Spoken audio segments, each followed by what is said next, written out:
አርእስተ ዜና በነገው ዕለት በ6 ዞኖችና 5 ልዩ ወረዳዎች በጋራ ለሚመሰረቱት የደቡብ ኢትዮጵያ ክልል ህዝበ ውሳኔ ምርጫ በሁሉም ምርጫ ጣቢያዎች አስፈላጊው ዝግጅት መጠናቀቁ ተገለጸ። ዜጎች ዕለቱን ለድምጽ መስጫ ብቻ መጠቀማቸው ስለሚያስፈልግ በዞኖቹና ልዩ ወረዳዎች የሚገኙ የፌዴራልና የክልል መንግስታዊ ተቋማት ነገ ስራ ዝግ እንዲያደርጉ የኢትዮጵያ ብሔራዊ ምርጫ ቦርድ በላከው መግለጫ አስታውቋል። የአዲስ አበባ ከተማ ከንቲባ አዳነች አቤቤ በሰው ተኮር የ60ና የ90 ቀናት መርሃ ግብር ከ200 ሚሊዮን ብር በላይ በሆነ ወጪ የተገነቡ ፕሮጀክቶችን መርቀው ስራ አስጀመሩ። ከውጭ የዜና ምንጭ አሜሪካ በረጅም ርቀት ጥቃት ማድረስ የሚችሉ መሳሪያዎችን ለዩክሬን ልታቀርብ መሆኑን ተገለጸ።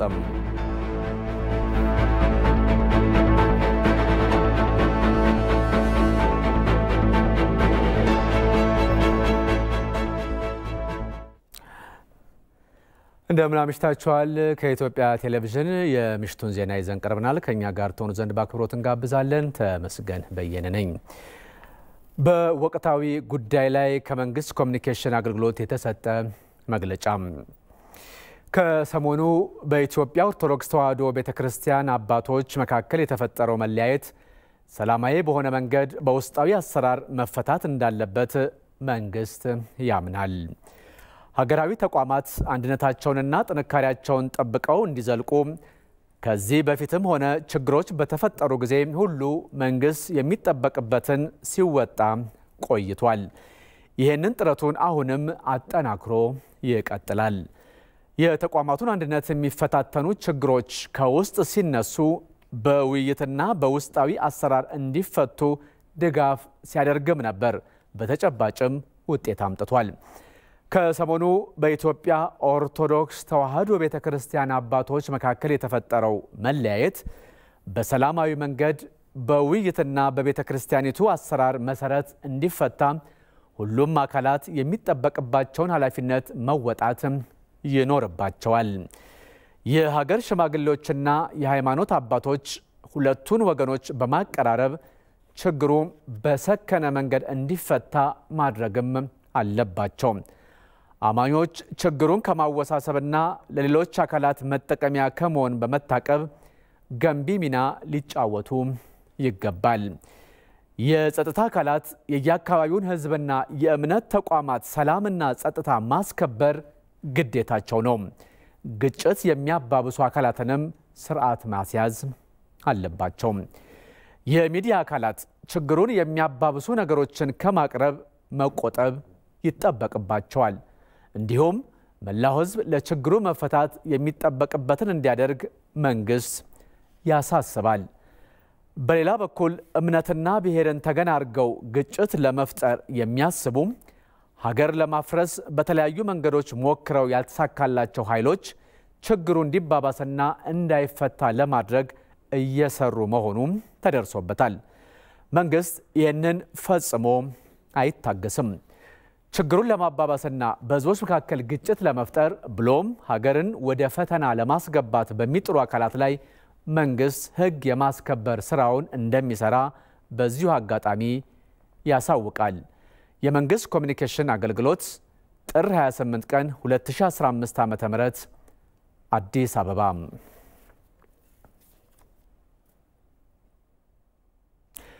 በኢትዮጵያ በኢኮኖሚው ዘርፍ የተመዘገቡ ስኬቶችን በሌሎችም ዘርፎች በመድገም ሁለንተናዊ ብልጽግናን ማረጋገጥ እንደሚገባ የብልጽግና ፓርቲ ምክትል ፕሬዝዳንት አደም ፋራ ገለጹ።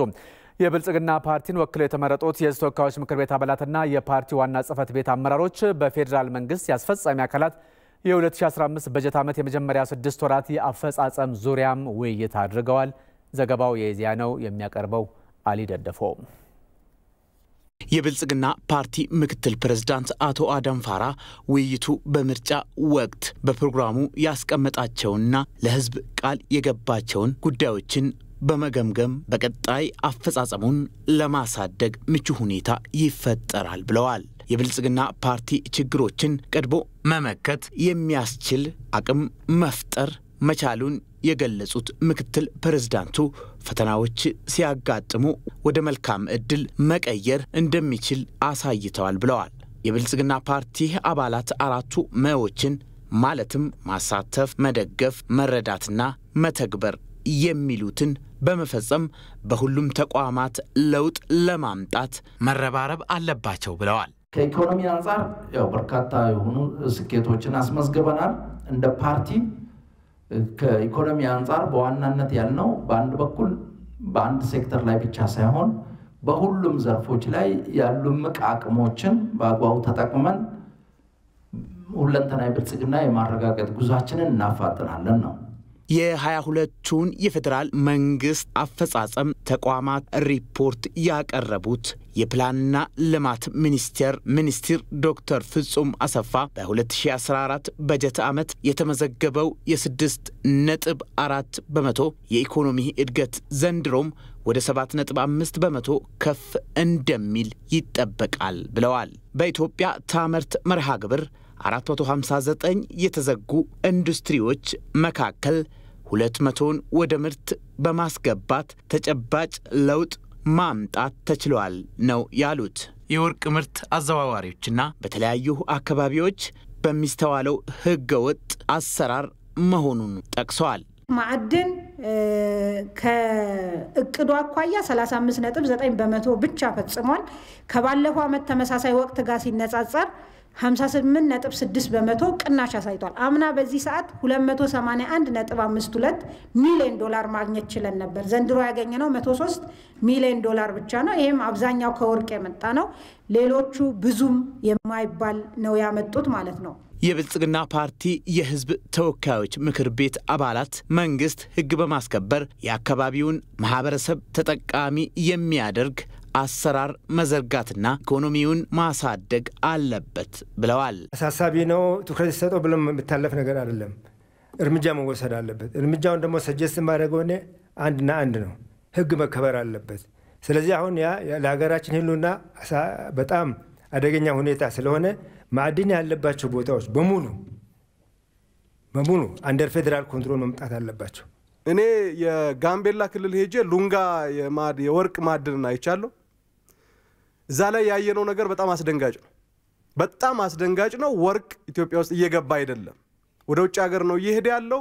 ሊንኩ ክብርት ሚኒስትሯ እንዳለችው ከቀበሌ ጀምሮ አመራሩ እስከ ውጭ ሀገር ድረስ የተሳሰረ ነው። ወርቅና የኢትዮጵያ ማዕድን ወደ ውጭ እየወጣ ነው ያለው። የኢትዮጵያ ኢኮኖሚ በማሳደግ የዜጎችን የምግብ ዋስትናን ለማረጋገጥ መንግስት ግብርናውን በመዘመን ምርትና ምርታማነትን ማሳደግ ላይ ማተኮር እንዳለበትም መግለጻቸውን ኢዜአ ዘግበዋል። በፌዴራል መንግስትና በህወሓት አመራሮች መካከል ደቡብ አፍሪካና ኬንያ ላይ በተደረሰው የሰላም ስምምነት መሰረት መከላከያ ሰራዊት ከህወሓት ተረከባቸው የተለያዩ ተሽከርካሪዎችና የጦር መሳሪያዎች ከቦታው መንቀሳቀስ ጀመሩ።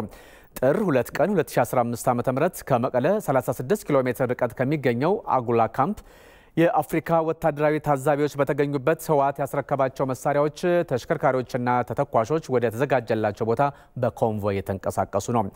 የመከላከያ ሎጂስቲክስ ዋና መምሪያ ኮሎኔል ነጋ መንገሻ በተደረሰው ስምምነት መሰረት ወታደራዊ ንብረቶቹን ተረክበን ከቦታው በማንሳት ወደ ተዘጋጀው ቦታ ጉዞ ጀምረናል ብለዋል። በቀጠናው የተሰማራው ሰራዊት አመራር ሌተናል ኮሎኔል አለሜ ታደለ በበኩላቸው ተቋማቸው የሰጣቸውን ትዕዛዝ መሰረት በማድረግ ከህወሓት አመራሮች ጋር በመነጋገር ተሽከርካሪዎችና መሳሪያዎችን በተቀመጠላቸው የጊዜ ገደብ መሰረት ተረክበው ለመከላከያ ሎጂስቲክስ ዋና መምሪያ ማስረከባቸውን ተናግረዋል። ንብረቶቹን የማንቀሳቀስ ስራ መጀመሩን ከመከላከያ ሰራዊት ያገኘነው መረጃም ያመለክታል።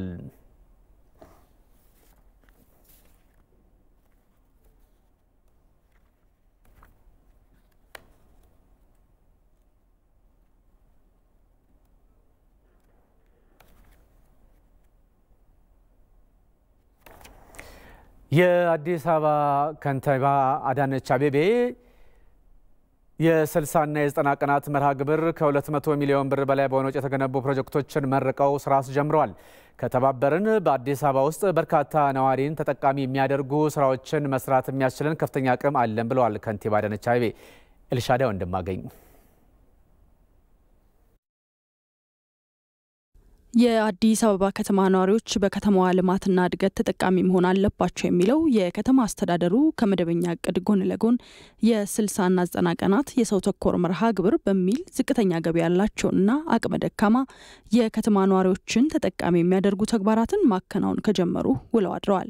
በየካ ክፍለ ከተማ በዚሁ የሰው ተኮር የ60ና የ90 ቀናት መርሃ ግብር ባለሀብቶችን በማስተባበር ከ200 ሚሊዮን ብር በላይ በሆነ ወጪ የተገነባው ፕሮጀክቶች በከንቲባ አዳነች አቤቤ ተመርቆ ስራ ጀምሯል።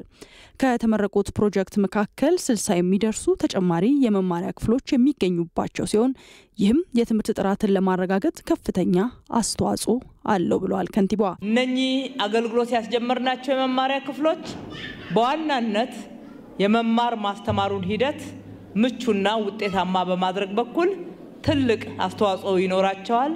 በተለይም የክፍልና የተማሪ ጥምረትን ወደ ደረጃው ሊያመጣ የሚችል ነው። ለትምህርት ጥራት ለተማሪዎች የትምህርት መማር ሂደት አስተዋጽኦቸው ትልቅ ነው። በቀን እስከ 60,000 ዳቦ ማምረት የሚችል የዳቦ ፋብሪካ የተመረቁት ፕሮጀክቶቹ አካል ሲሆን ከቅርብ ጊዜ ወዲህ በተከናወነው ተግባር በቀን እስከ 3 ሚሊዮን ዳቦ በከተማዋ ማምረት ተችሏል ያሉት ከንቲባ አዳነች አቤቤ ከለውጡ በፊት በከተማችን ላይ በቀን እስከ 300,000 ድረስ ይመረት ነበር። ዛሬ የከተማችን ባለሀብቶችን በማስተባበር የመገንቢያ ቦታዎችን በማመቻቸት ተገቢውን ድጋፍ በመስጠት እንዲሁም ከቀረጥ ነፃ የሆኑ እድሎችን ጭምር በማመቻቸት በከተማችን 3 ሚሊዮን ድረስ የሚደርስ ዳቦ መመረት የሚችልበትን አቅም መፍጠር ችለናልና እንኳን ደስ ያላችሁ። ህዝባችንን የኑሮ ጫና ለመቀነስ አጠቃላይ የጠየቀውን ጥያቄ ለመመለስ ቃላችንን ጠብቀን ለተቀን እየተጋን ነው። አጠቃላይ ህዝባችንን ካስተባበር ነው ትልቅ አቅም አዲስ አበባ ላይ እንዳለ ያየንበት ነው። ምን ሰራው ለሰው ነው፣ ትኩረታችንም ለሰው ነው። ለዚህ ነው ሰው ተኮር እያልን ፕሮግራሞቻችንን ስራዎቻችንን ሰይመን በዚህ መልኩ የምንጠራው። በዚህ ውስጥ የምንሰጠው ምግብ ብቻ አይደለም፣ ፍቅርን ጭምር ነው። ህዝባችንን መወደዳችንን ህዝባችንን ማክበራችንን በዚህ ውስጥ ለህዝባችን እያሳየን ነው። በምክትል ከንቲባ ማዕረግ የአዲስ አበባ ከተማ ዋና ስራ አስኪያጅ አቶ ጥራቱ በየነ በመርሃ ግብሩ በክፍለ ከተማው በአጭር ጊዜ ውስጥ 3 የሚደርሱ የምገባ ማዕከላት መገንባት ተችሏል ብለዋል። እንደ የካ ክፍለ ከተማ ይሄኛው በክፍለ ከተማው 3ኛው የምገባ ማዕከል ከጥቂት ወራት በፊት አንድም የምገባ ማዕከል ያልነበረበት ነገር ግን ከተወሰኑ ወራት በኋላ ቢያንስ በእያንዳንዱ የምገባ ማዕከል ከ500 ያላነሱ ሰዎች የሚመገቡባቸው ትልቅ ፕሮጀክት ተግባራዊ መደረጉ በተለይ ባለሀብቶች ተሳትፎ የክፍለ ከተማው ነዋሪዎች አስተዋጽኦ በዚህ የተሳተፉ አካላት በሙሉ ሌት ተቀን ሰርተው ያሳኩት ነውና በእናንተ ስም እነዚህን አካላት ማመስገን እፈልጋለሁ። የየካ ክፍለ ከተማ ዋና ስራ አስፈጻሚ አቶ ሞገስ አባተ በ60ና 90 ቀናት መርሃ ግብር ተገንብተው የተጠናቀቁ 10 ፕሮጀክቶች ለምረቃ መብቃታቸውን ተናግረዋል። 18 የአቅመ ደካማ መኖሪያ ቤቶችን አፍርሰን በመገንባት ያስረከበ ሲሆን በዛሬው ዕለት ደግሞ ይህን የምንገኝበትን የመመገቢያ ማዕከል ገንብተን እንዲህ በተዋበ መልኩ ለማስመረቅ በመቻላችን የተሰማንን ልባዊ ደስታ ለማረጋገጥ እንወዳለን። ከተመረቁት ፕሮጀክቶች አንዱ የሆነው የምገባ ማዕከል የገነባው የሴንቸሪ ቢዝነስ ግሩፕ የከተማ አስተዳደሩ በነደፈው የሰው ተኮር መርሃ ግብር ከ48 ሚሊዮን ብር በላይ ድጋፍ ማድረጉን አዲስ ሚዲያ ኔትወርክ ዘግቧል። በብሔራዊ የመረጃና ደህንነት አገልግሎት ስር የሚገኘው ብሔራዊ የመረጃና ደህንነት ዩኒቨርሲቲ ኮሌጅ በመረጃ ኪነሙያ ዘርፍ ያሰለጠናቸውን ባለሙያዎች ዛሬ አስመርቋል። የብሔራዊ የመረጃና ደህንነት አገልግሎት ምክትል ዳይሬክተር ጀነራል ታዜር ገብረ እግዚአብሔር የብሔራዊ የመረጃና ደህንነት አገልግሎት በሪፎርም ስራ ውስጥ የሚገኝ መሆኑን አስታውሰው ሀገርን የሚመጥንና ብሔራዊ ጥቅምንና ደህንነትን የሚያስከብር የሰው ኃይል በማብቃት ላይ መሆኑን ገልጸዋል። የብሔራዊ መረጃና ደህንነት ዩኒቨርሲቲ ኮሌጅ ፕሬዝዳንት ወንዶሰን ካሳ የደረስንበት ዘመን በአስገራሚ ፍጥነት መረጃዎች የሚለዋወጡበት ጊዜ በመሆኑ የመረጃ ሁኔታዎችን በመረዳት የደህንነት ስጋቶችን የሚያስቀይር የሰው ኃይል የማብቃትን ጉዳይ ግድ ይላል ነው ያሉት። በውጪ መረጃ ስምሪት መስክ አዲስ ሲለበስ አዘጋጅቶ የመረጃ ኪነሙያ አሰልጣኞችን ሲያስመርቅ ለመጀመሪያ ጊዜ መሆኑን ጠቅሰው በቀጣይም በመረጃ ደህንነት ላይ ያተኮሩ የተለያዩ የስልጠና ፕሮግራሞችን ነድፎ ተግባራዊ ለማድረግ በዝግጅት ላይ መሆኑን አብራርተዋል። ተመራቂ ሰልጣኞችም በቀሰሙት የንድፈ ሐሳብና የተግባር ልምምድ ስልጠና የሀገርና ሕዝባቸውን ደህንነትና ጥቅም ለማስጠበቅ እንደዚሁም የሚሰጣቸውን ተልዕኮ በብቃት ለመወጣት ዝግጁ መሆናቸውንም ተናግረዋል።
ቀላል ውሎን ለማሳለፍ እንዲሁም የተቀላጠፈ ኑሮን ለመምራት የኢትዮጵያ ንግድ ባንክ የሞባይል መተግበሪያን አሁኑኑ ይጫኑ።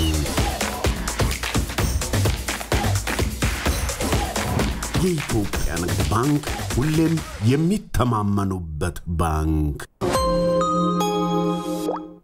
የሰዓቱን ዋና ዋና ዜናዎች እናስታውሳችሁ። በነገው ዕለት በ6 ዞኖችና 5 ልዩ ወረዳዎች በጋራ ለሚመሰረቱ የደቡብ ኢትዮጵያ ክልል ህዝበ ውሳኔ ምርጫ በሁሉም ምርጫ ጣቢያዎች አስፈላጊው ዝግጅት መጠናቀቁ ተገለጸ። ዜጎች ዕለቱን ለድምጽ መስጫ ብቻ መጠቀማቸው ስለሚያስፈልግ በዞኖችና ልዩ ወረዳዎች የሚገኙ የፌዴራልና የክልል መንግስታዊ ተቋማት ነገ ስራ ዝግ እንዲያደርጉ የኢትዮጵያ ብሔራዊ ምርጫ ቦርድ በመግለጫው አሳስቧል። የአዲስ አበባ ከንቲባ አዳነች አቤቤ በሰው ተኮር የ60ና የ90 ቀናት መርሃ ግብር ከ200 ሚሊዮን ብር በላይ በሆነ ወጪ የተገነቡ ፕሮጀክቶችን መርቀው ስራ አስጀመሩ። ከውጭ የዜና ምንጭ አሜሪካ በረጅም ርቀት ጥቃት ማድረስ የሚችሉ መሳሪያዎችን ለዩክሬን ልታቀርብ መሆኑም ተዘገበም።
በነገው ዕለት በ6 ዞኖችና በ5 ልዩ ወረዳዎች በጋራ ላይ የሚመሰረቱት የደቡብ ኢትዮጵያ ክልል ህዝበ ውሳኔ ምርጫ ይካሄዳል። በዚሁ ላይ ወደ አተኮሩ ዜናዎች ነው አሁን የምናመራው። ነገ ለሚካሄደው ህዝበ ውሳኔ በሁሉም ድምጽ መስጫ ማዕከላት ዝግጅት መጠናቀቁን የወላይታ ዞን ህዝበ ውሳኔ ማስተባበሪያ ጽሕፈት ቤት አስታውቋል። ለድምጽ ውሳኔ የሚያገለግሉ ቁሳቁሶችን በየማዕከላቱ ተደራሽ መደረጋቸው ነው የተገለጸው። ዝርዝሩ የመለሰ አምዴ ነው። ጥር 29 በደቡብ ብሔር ብሔረሰቦችና ህዝቦች ክልል ስር በሚገኙ 6 ዞኖችና 5 ልዩ ወረዳዎች ውስጥ የሚደረገው ህዝበ ውሳኔን ተከትሎ ሁሉም በወላይታ ዞን ውስጥ የሚገኙ ድምጽ መስጫ ማዕከላት ዝግጅታቸውን ማጠናቀቃቸውን ነው የተገለጸው። በዞኑ ከምርጫ ማዕከል እስከ ምርጫ ጣቢያዎች ምርጫ አስፈጻሚዎች ቀደም ብለው መሰማራታቸውን የገለጹት የወላይታ ዞን ህዝበ ውሳኔ ማስተባበሪያ ጽፈት ቤት ኃላፊው ሙልጌታ ስምዖን ለድምጽ ውሳኔ የሚያገለግሉ ቁሳቁሶችንም ተደራሽ ማድረግ መቻሉን ገልጸዋል። እንደ ዞናችን 8 ማዕከላት አሉ። 1112 ጣቢያዎች አሉን። በእነዚህ አጠቃላይ በ8ቱ ማዕከልና በእነዚህ በ1112 ጣቢያዎች በድምሩ እስከ 4000 አስፈጻሚዎች ያው በኢትዮጵያ ምርጫ ቦርድ በኩል ተመልምለው ተሰማርተው እየሰሩ ይገኛሉ። 1 ሚሊዮን የሚጠጋ የህብረተሰብ ክፍል ካርድ የወሰደበት ሁኔታ ነው ያለው። ያው ካርዱን ወስዶ እንግዲህ ለድምጽ ለመስጠት ዝግጅት ላይ ነው ያለው። ድምጽ መስጫ ቁሳቁሶችን የማሰራጨት ሁኔታ ከ2 ቀን በፊት ተጀምሮ አሁን ዛሬ የሚጠናቀቅበት ሁኔታ ነው ያለው። ከምርጫ ምዝገባ ጀምሮ እስከ ምርጫ ቅስቀሳ ባለው ሂደት በዞኑ በሚገኙ ሁሉም አካባቢዎች የተሻለ አፈጻጸም ነበር የሚሉት የማስተባበሪያው ኃላፊ ምርጫውም ፍትሃዊና ዲሞክራሲያዊ ሆኖ እንዲጠናቀቅ የምርጫ ቦርድን ህግና ደንብ መከተል ያስፈልጋል ነው ያሉት። አጠቃላይ የድምጽ መስጫ ሁኔታው ያው በሰላማዊ ሁኔታ እንዲጠናቀቅ መንግስቱም የበኩሉን ኃላፊነት ድርሻ እየተወጣ ነው ያለው። በሁሉም ጣቢያዎች የጸጥታ አካላትን የመመደብ በየማዕከሉም እንዲሁም በዞናችን ማስተባበሪያም ሁሉም ጸጥታ የተጠበቀ እንዲሆን የበኩሉን ተደርጎ በጥሩ ሁኔታ እየሄደ ነው ያለው። እስካሁን ባለው ሂደት የዲሞክራሲ ሂደቱን ስንመለከት የተሻለ ነው ብለን ነው የምንወስደው። በቀጣይ ደግሞ የድምጽ መስጫም ጊዜ ያው የበለጠ ጥሩ እንደሚሆን ተስፋ እናደርጋለን። ጥር 29 የሚደረገው ህዝበ ውሳኔም ሰላማዊ በሆነ መንገድ እንዲጠናቀቅ ህብረተሰቡ ከመንግስት ጋር በመሆን ኃላፊነቱን ሊወጣ ይገባል ብለዋል።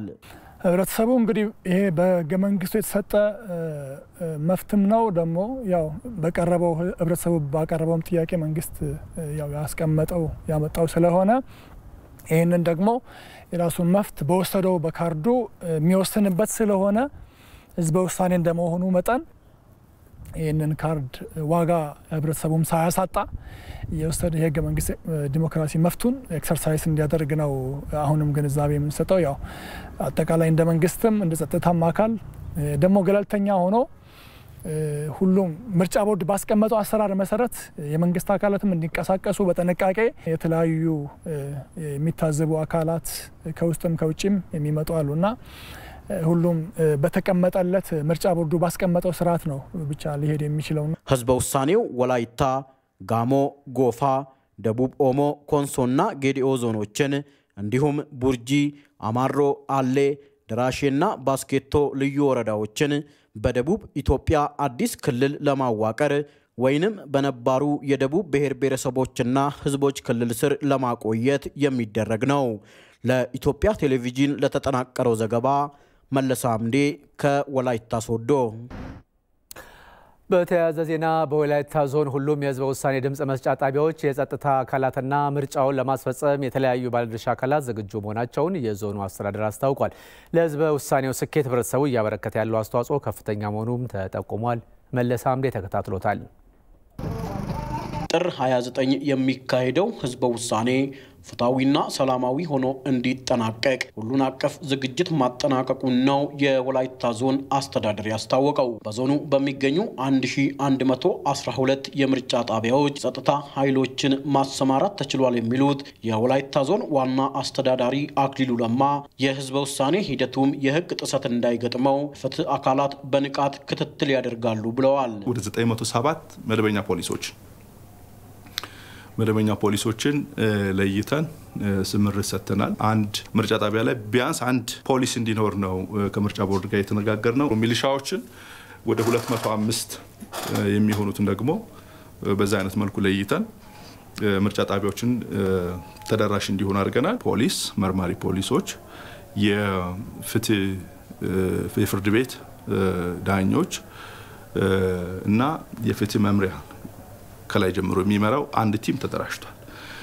የትኛውም አይነት ከምርጫ ስራ ጋር ተያይዞ የሚፈጸሙ የህግ ጥሰቶች ካሉ በቀጥታ ይሄ ቡድን በየደረጃው ተደራጅቷል። ወስደው ጉዳዩን አይተውት የህግ ሂደቱን እንዲያስቀጥሉ ታስቦ ይሄን ቡድን ጎን ለጎን ተደራጅቶ ወደ ስራ ነው የገባው። ለህዝበ ውሳኔው ፍትሐዊነት መረጋገጥ ደግሞ መራጩ ህብረተሰብ የራሱን ኃላፊነት እንዲወጣ ቀደም ብሎ የተከናወኑ ተግባራት ማሳያ ናቸው ተብሏል። ሁለት አማራጮች አሉ። ምርጫ ቦርድ ለይቶ ምልክት በመንግስት በኩል ይሄ አዲሱ ክልል እንዲመሰረት በሚፈልገው የእርግብ ምልክት ነጭ እርግብ ምልክት አለ። በሌላኛው ደግሞ አይነባሩ ክልል ይሻላል በሚል የጎጆ ደግሞ አለ። ይሄንን ቅስቀሳ በነጻነት ሁሉም እንዲያደርግ ተደርጓል። ህዝባችን ምርጫውን ከዚህ ቀደም ብዙ ጊዜ የለመደው በፓርቲዎች መካከል የሚደረግ ምርጫ ውድድር ነው። ስለዚህ ጅምር አካባቢ የነበረው አመለካከት የሚወዳደሩ ፓርቲዎች እነማን ናቸው፣ ተወዳዳሪዎች እነማን ናቸው የሚል አይነት ሀሳቦች ነበሩ። ከኋላ የማሰልጠን የማስተማር ህዝበ ውሳኔ ነው የሚካሄደው። ህዝበ ውሳኔው የአደራጀት ጥያቄ ምላሽ እንዲያገኝ የሚደረግ ህዝበ ውሳኔ ስለሆነ ተረድቶት መራጩ ምርጫውን እንዲያካሂድ የማድረግ ስራዎች ተሰርተዋል። በአጠቃላይ ምርጫችን ሰላማዊ ሆኖ ህዝበ ውሳኔ ምርጫው እንዲጠናቀቅ ሁሉም አካል የበኩሉን ድርሻ ማበርከት መቻል አለበት። ከድምጽ መስጠት በኋላ ያለው ሂደት ያለምንም ችግር እንዲጠናቀቅም አስፈላጊው ዝግጅት መደረጉ ነው ዋና አስተዳዳሪው የጠቆሙት። ከድምጽ መስጠት በኋላ የሚኖሩ ቁሳቁሶችን ወደ ኋላ መመለስ፣ ውጤት መግለጥ ይሄ በምርጫ ቦርድ በኩል የሚሰራ ነው። ይሄ ስራ ውጤታማ ሆኖ እንዲጠናቀቅ ደህንነቱ ተጠብቆ ፍጹም ሰላማዊ ሆኖ እንዲጠናቀቅ በእኛ በኩል አስፈላጊውን ሁሉ ዝግጅት አድርገናል። ጥር 29 ከማለዳ 12 ሰዓት ጀምሮ ድምጽ የመስጠት ሂደቱ የሚጀመር ሲሆን በወላይታ ዞን ብቻ 1 ሚሊዮን የሚሆኑ ሰዎች ህዝበ ውሳኔው ላይ ለመሳተፍ ተመዝግበዋል ነው የተባለው። ለኢትዮጵያ ቴሌቪዥን ለተጠናቀረው ዘገባ መለስ አምዴ ከወላይታ ሶዶ። የደቡብ ኢትዮጵያ ህዝብ ውሳኔ ምርጫ ጋሞ ዞን ተጠሪ አቶ በርገኔ በቀለ ለምርጫው ዝግጅቱ መጠናቀቁን ነው ለኢቲቪ የተናገሩት። 804 ምርጫ ጣቢያዎች በአሁኑ ሰዓት ድምጽ ለመስጠት ሙሉ ዝግጅት አድርጎ ነው ያሉት።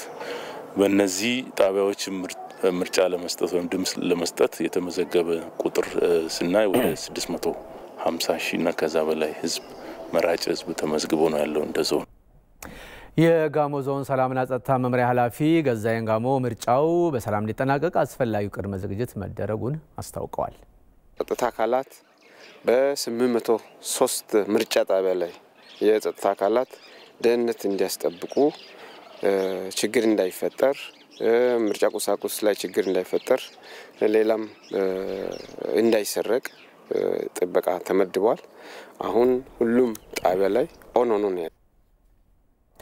የደቡብ ኢትዮጵያ ክልል ህዝበ ውሳኔ ከሚካሄድባቸው አካባቢዎች አንዱ በሆነው ጌዶ ዞን ሂደቱ በሰላም እንዲጠናቀቅ አስፈላጊው ቅድመ ዝግጅት መደረጉን የዞኑ አስተዳደር አስታውቋል። ነገ ለሚደረገው ህዝበ ውሳኔ የድምጽ መስጫ ጣቢያዎች ዝግጁ የማድረግ ስራም በየጣቢያው እየተከናወነ ይገኛል። የዞኑ ዋና አስተዳዳሪ አብዮት ደምሴ ለመገናኛ ብዙሃን በሰጡት መግለጫ ህዝበ ውሳኔውን ያለምንም ችግር ለማካሄድ የሚያስችል ቅድመ ዝግጅት ተደርጓል ብለዋል።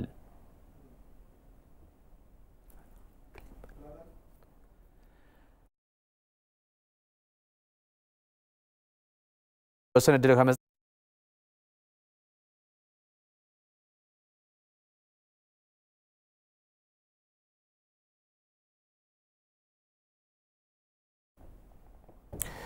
በአዲስ ለሚደራጀው የማዕከላዊ ኢትዮጵያ ክልል ባህልና ኪነ ጥበብ ፌስቲቫል በሆሳዕና ተከናውኗል። ከሰሞኑ በአካባቢው ከተሞች ሲካሄድ ለቆየ ህዝብ ለህዝብ መድረክ ማጠቃለያ በሆነው ፌስቲቫል የተገኙ የደቡብ ብሔር ብሔረሰቦችና ህዝቦች ክልል ምክር ቤት አፈ ጉባኤ ፋጤ ሶርሞሎ የማዕከላዊ ኢትዮጵያ ክልል ህዝቦች ነባር የጋራ እሴት ያላቸው መሆናቸውን ተናግረዋል። ሶዶ ለማ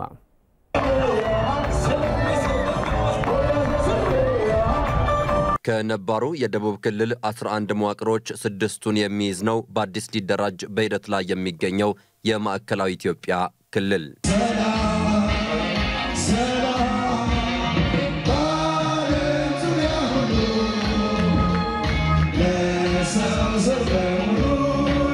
መዋቅሩ ቀድሞም አብሮ የነበሩ አካባቢዎች እንደገና በአዲስ ክልል የሚቀናጁበት ሲሆን ልዩ የመልማት እድል ያላቸው መሆኑን የገለጹት የሀዲያ ዞን ዋና አስተዳዳሪ አቶ አብርሃም መጫ ይህም ክልሉን በፍጥነት እንዲያድግ ያስችሏል ብለዋል።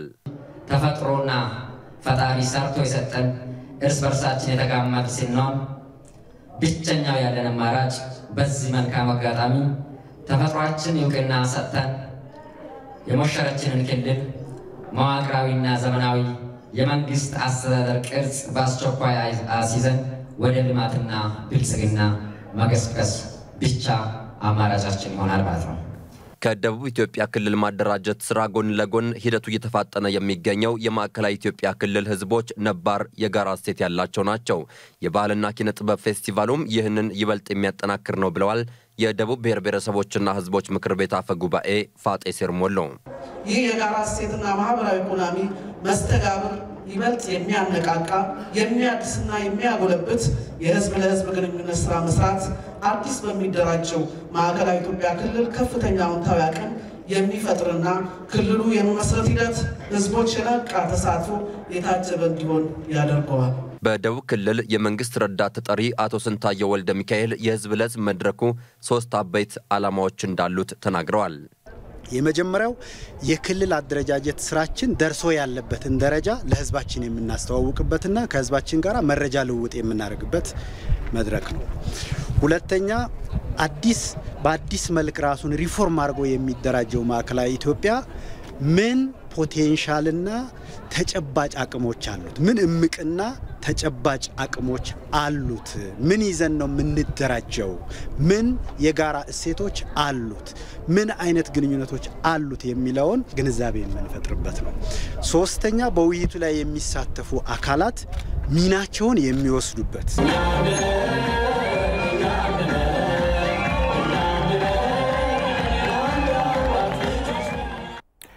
የኢትዮጵያ ብሔራዊ ምርጫ ቦርድ በደቡብ ብሔር ብሔረሰቦች ክልላዊ መንግስት ስር በሚገኙ 6 ዞኖች በኮንሶ፣ በደቡብ ኦሞ፣ በወላይታ፣ በጋሞ፣ በጌዶና በጎፋ እንደዚሁም በ5 ልዩ ወረዳዎች በቡርጂ፣ ባስኬቶ፣ አሌ፣ አማሮና ደራሼ ላይ በነገው ዕለት የሚያካሄደውን የህዝበ ውሳኔ ድምጽ መስጠት ቀን አስመልክቶ መግለጫ ሰጥቷል። በዕለቱ የተመዘገቡ ዜጎች ሁሉ ድምጻቸውን ለመስጠት ይችሉ ዘንድ እና የድምጽ አሰጣጥ ሂደቱ ያለምንም የጸጥታ ችግር ይከናወን ዘንድ ቦርዱ የሚከተሉት ተግባራዊ እንዲሆኑም የምርጫ የፖለቲካ ፓርቲዎች ምዝገባና ስነ ምግባር አዋጅ 1162/2011 አንቀጽ 161 የመተባበር ግዴታ መሰረት ለመንግስታዊና ለማንኛውም መንግስታዊ ባልሆኑ ተቋማት ያሳውቃል። በመሆኑም ዜጎች ዕለቱን ለድምጽ መስጫ ብቻ መጠቀማቸው ስለሚያስፈልግ ከላይ በተጠቀሱ ዞኖችና ልዩ ወረዳዎች የሚገኙ የፌዴራልና የክልል መንግስታዊ ተቋማት ነገ ጥር 29 ቀን 2015 ዓ.ም ስራ ዝግ እንዲያደርጉ፣ ዜጎች ዕለቱን ለድምጽ መስጫ ብቻ መጠቀማቸው ስለሚያስፈልግ በተጠቀሱ ዞኖችና ልዩ ወረዳዎች የሚገኙ ማንኛውም መንግስታዊ ያልሆኑና የግል ተቋማት በተመሳሳይ ነገ ጥር 29 ቀን 2015 ዓ.ም ዝግ እንዲያደርጉ እያሳወቀ የአስቸኳይ ጊዜ አገልግሎት የሚሰጡ ተቋማት፣ ሆስፒታሎች፣ የዕለት ተዕለት አገልግሎት ሰጪዎች፣ ሆቴሎች፣ ሬስቶራንቶች፣ የትራንስፖርት አገልግሎት የመሳሰሉት በዝግ ቀናቱ የሚያደርጉትን አገልግሎት በተመሳሳይ ማከናወን የሚችሉ ሲሆን የመተባበር ግዴታው እነዚህን ተቋማት እንቅስቃሴ መዘጋትን አያስገድድም። የትራንስፖርት አገልግሎት በተለመደው መንገድ የሚቀጥል ቢሆንም ከላይ በተጠቀሱ ዞኖችና ልዩ ወረዳዎች ዜጎች ድምጽ ከመስጠት ውጪ ከፍተኛ እንቅስቃሴን የሚፈልጉ እውነቶችና ቅሮችን እንዳይያዙ እና እንቅስቃሴያቸውም ድምጽ ለመስጠት ብቻ እንዲያደርጉ ቦርዱ ያበረታታል። የኢትዮጵያ ብሔራዊ ምርጫ ቦርድ ጥር 28 ቀን 2015 ዓ.ም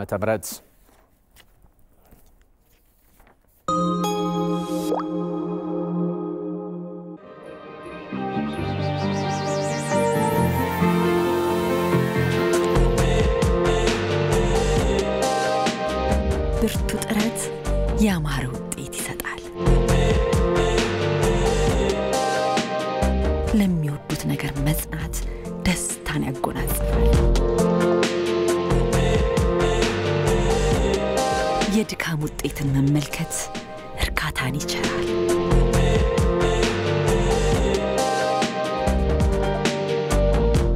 ብሩህ ተስፋን ለሰነቁ ብርታት ሆነናል። ከአንድ ክፍለ ዘመን በላይ ለስኬት ከተጉት ጋር አብረን ቆመናል።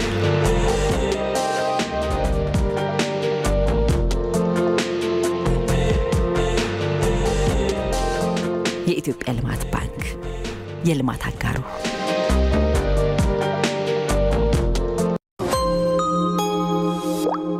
ከውጭ የዜና ምንጭ አሜሪካ በረዥም ርቀት ጥቃት ማድረስ የሚችሉ መሳሪያዎችን ለዩክሬን ልታቀርብ መሆኑ